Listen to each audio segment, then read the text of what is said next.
Greetings to all. This is a pre-recorded video entitled Going to Heaven, written circa 1500 BCE in hieroglyphic. Now, let me share my screen first. I will have to remember to share the links in the description of the video. If I happen to forget, then feel free to remind me by leaving a comment. So the first link is actually from the University of Chicago. It says here the Oriental Institute of the University of Chicago studies in ancient Oriental civilization, edited by James Henry Breasted with the assistance of Thomas George Allen. So if we go down, we can see that it talks about the Thutmose succession.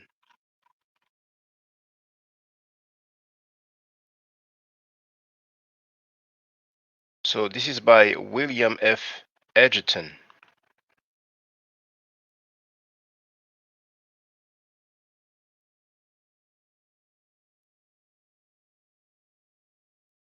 And when we get to the introduction, here it is.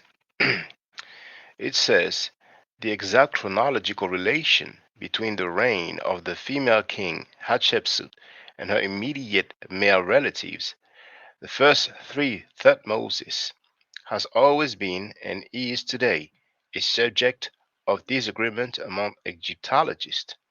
The autobiographical inscription of Ineni, an architect whose long and successful career was closed by death during the period of Hatshepsut's power, narrates, after the manner of such texts, the successive tasks which Ineni performed and honors which he received under the pharaohs Amenhotep I, Thutmose I, Thutmose II, and the son of Thutmose II. So, Ineni is the person of interest because I will quote from his biography. So, we were told that he was an architect, and his death came when Hatshepsut was in power. I'm not claiming that the biography of Ineni is the first instance where it was stated that someone went to heaven, but at least we have a point of reference. So all we need to know is a time frame. So next, hold on, there it is. I'm going to share two websites.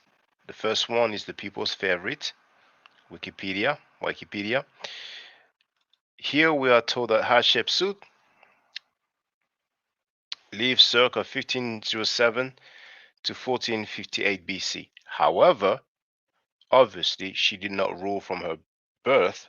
She started ruling a bit later on, and here we are told circa 1479 until circa 1458. So that was a people's favorite. There is another one, which some will argue may be more reliable, which is the Encyclopedia Britannica.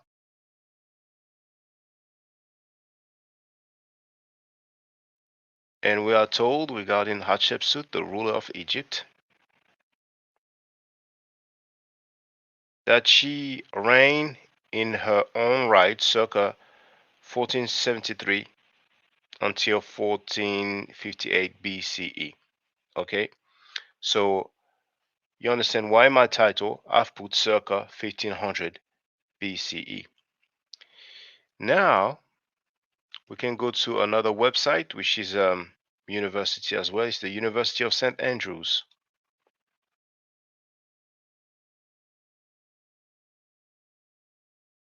There it is.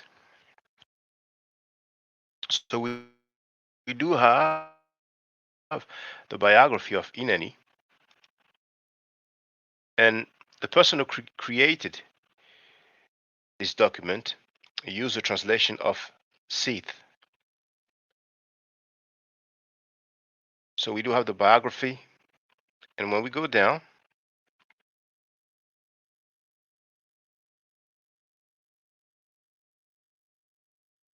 page, hold on the first page, you can see at the bottom one, it's actually the last line.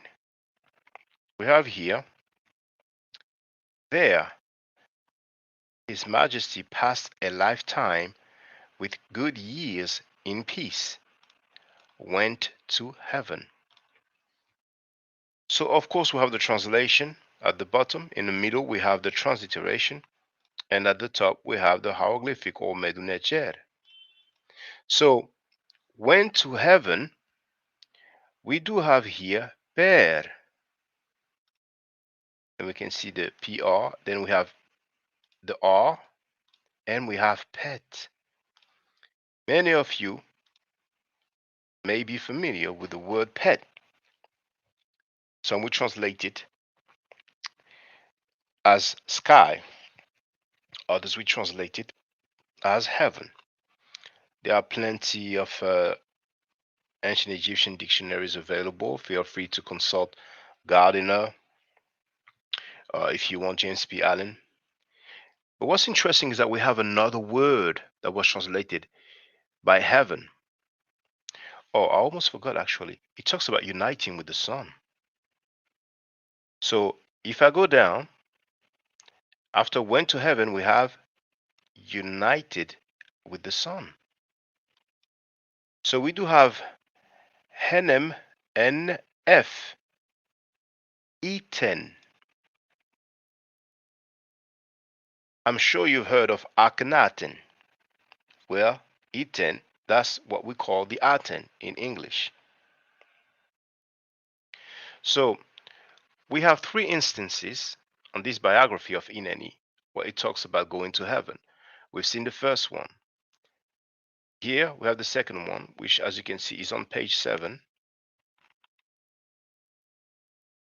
And it says here, the king, we can see here Nesu, departed from his life and went to heaven. As a matter of fact, that's not the line. The line we after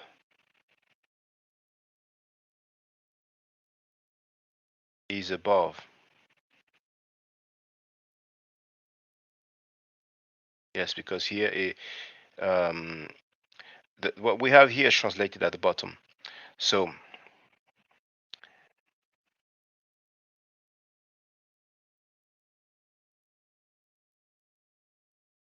here we do have per.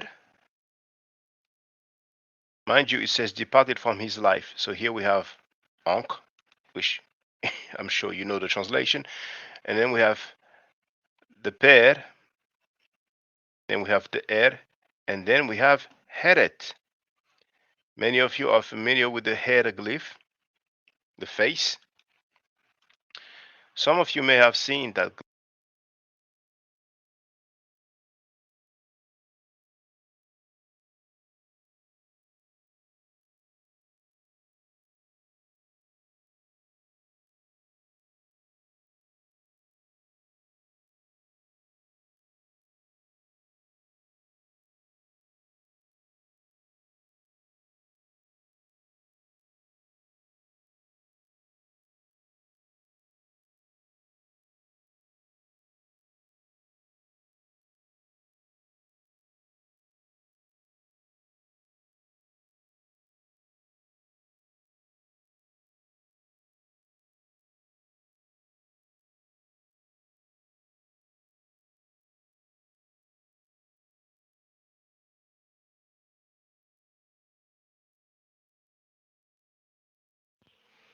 Okay, I'm sorry, my battery went down, so I had to plug my headset.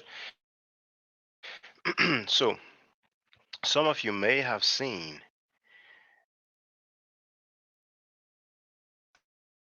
the how, and you may have noticed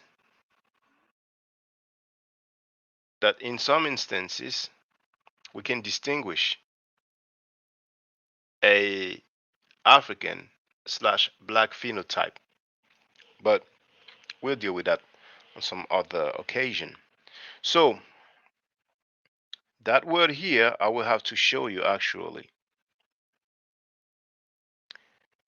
I wasn't familiar with that word until I came across this biography of Ineni. And that word here, headed, was translated by heaven. Now we're going to see the last instance.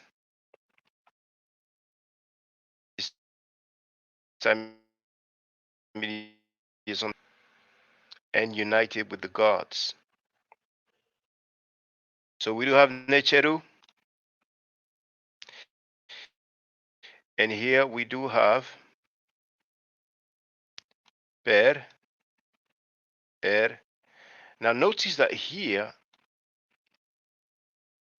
we do have the glyphs that will spell pet with the determinative of the sky. But in the transliteration, we have headed. Okay, so it is translated as he went to heaven. Now, I should have, there it is. First, we're going to look at Egyptian grammar by Gardiner.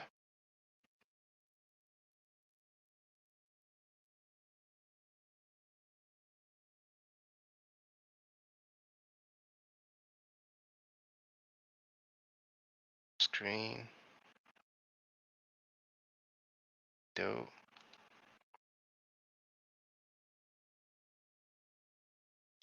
So here, you see we have headed, or the hieroglyph, the face. Then we have the phonetic complement of the R, the mouth. We have the loaf of bread, which is the T or the T. And then the determinative of the sky, headed.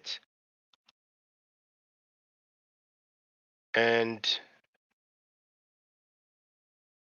this is actually page 582, as you can see at the bottom.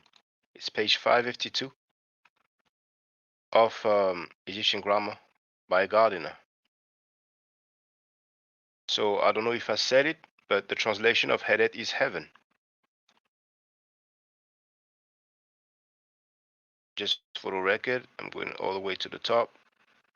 So you can see that this is definitely the third revised edition of Egyptian grammar by Alan Gardiner. Now the word that was translated as united, we're going to look at Middle Egyptian by James P. Allen.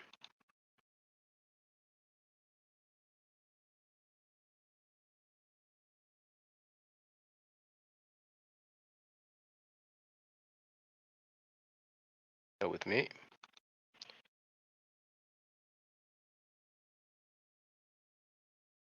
There it is. So you can see towards the end you have a dictionary, and we are on page 527, and right there, it's a bit small, so let's make it larger. We do have the word Hanem, translated join, unite. Okay, so thank you for having a look.